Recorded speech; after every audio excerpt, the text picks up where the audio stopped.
नमस्कार, स्वागत है आपका हमारे चैनल में। इस वक्त की बड़ी खबर गुजरात से सामने आ रही है। आपको बता दें कि अरविंद केजरीवाल को देख करके एक बार फिर से गुजरात के लोगों ने सीधे तौर पर मोदी के नारे लगाए। इसके साथ ही केजरीवाल और भगवत मान के सामने चोर चोर के नारे भी लगाए, जिसके बाद अरविंद केजरीवाल की बौखलाहट भी साफ तौर पर देखने को मिली। और ये बौखलाहट हो भी क्यों ना, क्योंकि गुजरात की जनता अब सीधे तौर पर बार बार केजरीवाल के सामने मोदी के नारे लगा रही है। इससे साफ तौर पर जाहिर होता है कि गुजरातियों के मन में क्या है और इस बार किसकी सरकार को बनाना चाहते हैं। जाहिर तौर पर केजरीवाल के सामने जब मोदी के नारे लग रहे हैं तो इससे जनता का मन जो है वो साफ तौर पर दिखाई देता है कि वो बीजेपी की ओर जाता हुआ दिखाई दे रहा है और 27 सालों की तरह एक बार फिर से रिपीट हो सकती है बीजेपी की सरकार। लेकिन ये जो अरविंद केजरीवाल की बौखलाहट है वो एक बार फिर से ट्विटर पर देखने को मिली और वो ट्वीट करके लोगों से ये कहते हैं कि आप चाहे कितना भी नारा लगा लें, लेकिन मैं ही आपके लोगों के लिए हॉस्पिटल बनवाऊंगा, मोहल्ला क्लिनिक बनवाऊंगा और इसी के साथ ही रोजगार का जुगाड़ करूंगा। ये तमाम बातें उन्होंने कही, जिसके बाद लोगों ने भी अपने रिएक्शन उनके ट्वीट पर दिए और कहा कि पहले ये सब चीज़ें आप दिल्ली और पंजाब में करके दिखाइए, क्योंकि वहाँ पर तो आपकी सरकार है। बात अगर दिल्ली की करें तो दिल्ली में तो सबसे ज़्यादा पुरानी आपकी सरकार है। 7 सालों से आपको जितनी ज़्यादा स्कूल बनवाएं, जितने ज़्यादा हॉस्पिटल बनवाएं, कितने लोगों का रोजगार दिया, ये तक सवाल सीधे तौर पर जनता ने अरविंद केजरीवाल से पूछ डाला। आपको बता दें कि ये कोई पहला वाक्य नहीं है जब अरविंद केजरीवाल को देख करके गुजरात के लोगों ने मोदी के नारे लगाए। आपको बता दें कि इससे पहले भी अरविंद केजरीवाल अहमदाबाद एयरपोर्ट पहुंचे थे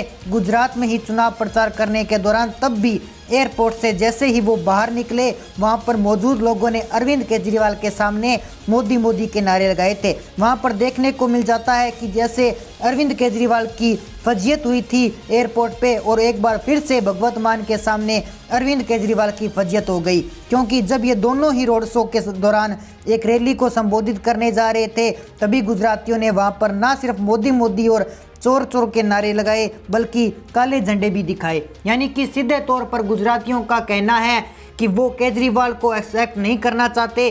सीधे तौर पर गुजराती अरविंद केजरीवाल को खदेड़ना चाह रहे थे और ये इशारा कहीं ना कहीं काले झंडे को दिखा करके केजरीवाल के लिए किया जा रहा था। बता दें, इसके बाद केजरीवाल ने ट्वीट पर लिखा था, आप चाहे किसी के नारे लगाएं, मेरा आपसे वादा है गुजरात में सरकार बनने के बाद आपके भी बच्चे के लिए मैं स्कूल बनवाऊंगा, आपके घर में कोई बीमार होगा उसके भी इलाज मैं करवाऊंगा, आपके भी बच्चे के लिए रोजगार का इंतजाम करवाऊंगा, एक दिन आप सभी का दिल जीतकर पार्टी में शामिल कर लूंगा। आपको बता दें कि ना सिर्फ इन्होंने स्कूल हॉस्पिटल बनवाने की बात कही, बल्कि वो ये भी कहते हुए नजर आ रहे हैं कि आपका दिल भी हम एक दिन जीत कर दिखाऊंगा और गुजरात में मेरी सरकार बनेगी। लेकिन जिस तरीके से गुजराती बार बार उन्हें काला झंडा दिखा रहे हैं, उनके सामने मोदी के नारे लगाते हुए नजर आ रहे हैं, तो शायद आम आदमी पार्टी की सरकार बनना गुजरात में मुश्किल नजर आ रही है। और इसी के साथ ही ना सिर्फ ये चीजें वीडियो के माध्यम से दिखाई जा रही है, बल्कि सर्वे भी कुछ इसी और इशारा करते हुए दिखाई दे रहे हैं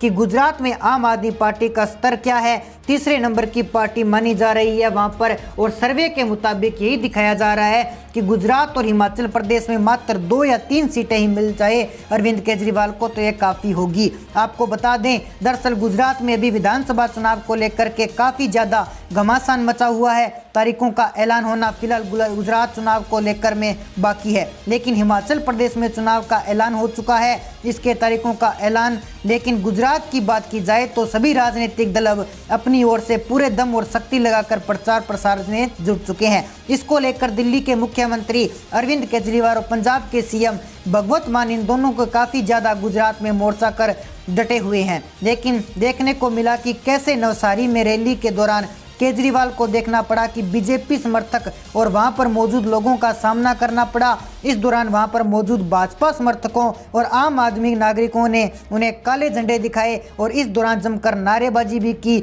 बता दें कि गुजरात के नवसारी जिले में चुनावी सभा के लिए पहुंचे अरविंद केजरीवाल और भगवत मान को भारतीय जनता पार्टी के समर्थकों ने आप पार्टी के काले झंडे दिखाए। इसी के साथ ही अरविंद केजरीवाल और भगवत मान गुजरात के नवसारी जिले के चीखली में एक सार्वजनिक सभा को संबोधित करने के लिए जा रहे थे। तो दोस्तों अब आप हमें कमेंट बॉक्स के माध्यम से जरूर बता सकते हैं कि गुजरात में इस बार किसकी सरकार बनने वाली है और भाजपा और आम आदमी पार्टी कितनी सीटों पर जीत हासिल कर रही है, कौन कौन सी पार्टी की आपस के अंदर टक्कर होने वाली है। ये सभी सवालों के जवाब आप हमें कमेंट बॉक्स के बता सकते हैं, ताकि हमारे सर्वे रिपोर्ट देखने के लिए आप भी देखिए हमारी special report.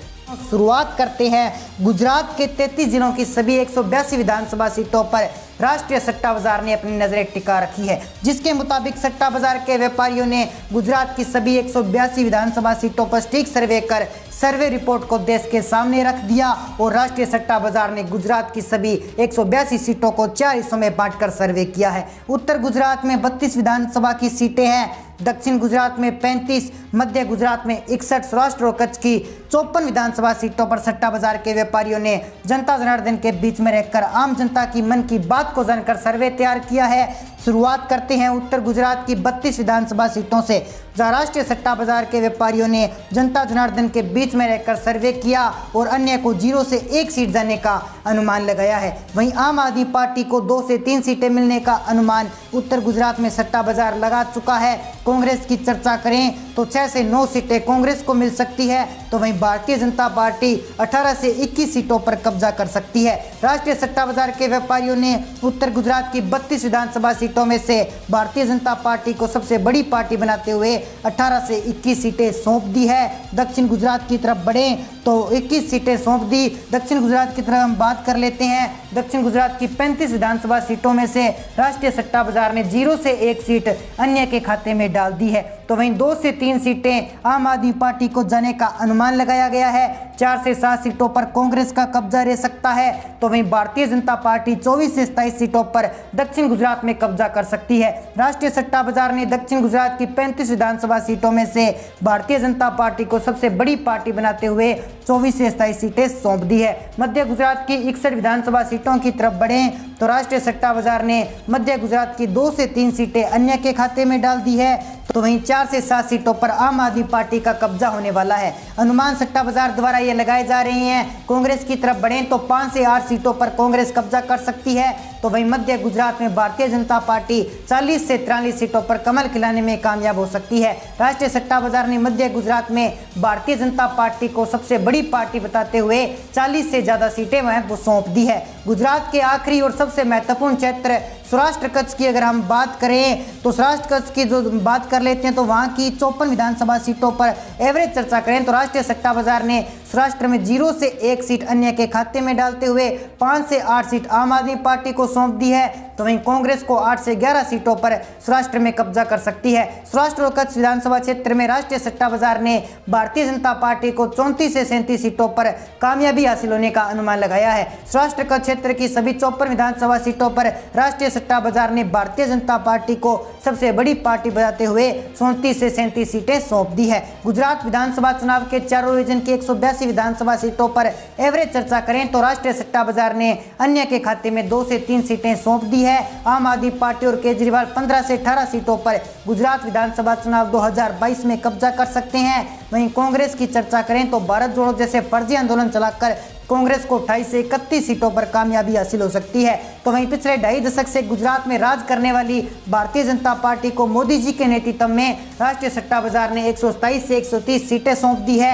Bharatiya Janata party Gujarat विधानसभा चुनाव 2022 में 127 से 130 सीटों पर कमल खिलाने में कामयाब हो सकती है। राष्ट्रीय सट्टा बाजार ने अपनी सटीक सर्वे के दौरान गुजरात में भारतीय जनता पार्टी की सरकार बना दी। हालांकि राष्ट्रीय सट्टा बाजार समय समय पर अपने सर्वे आंकड़े अपडेट करता रहता है, लेकिन लेटेस्ट और ताज़ा अपडेट के मुताबिक राष्ट्रीय सट्टा बाजार भारतीय जनता पार्टी को गुजरात में 127 से 130 सीटें सौंप रहा है। गुजरात की सीएम गद्दी पर बैठने के लिए बहुमत का आंकड़ा 92 सीटें का है, जबकि भारतीय जनता पार्टी 100 का आंकड़ा पार करती हुई साफ साफ दिखाई दे रही है। तो दोस्तों ऐसे में आपकी जो भी राय है, गुजरात के अंदर कौन सी पार्टी इस बार सीएम गद्दी पर विराजमान होगी, कौन सी पार्टी की आपस में टक्कर होने वाली है, ये सभी जानकारी आप हमें कमेंट बॉक्स के माध्यम से जरूर बताएं। साथ ही हमारा चैनल सब्सक्राइब जरूर कर लीजिए ताकि हमारे नए नए अपडेट्स आप तक पहुंच सके। जय हिंद, जय भारत।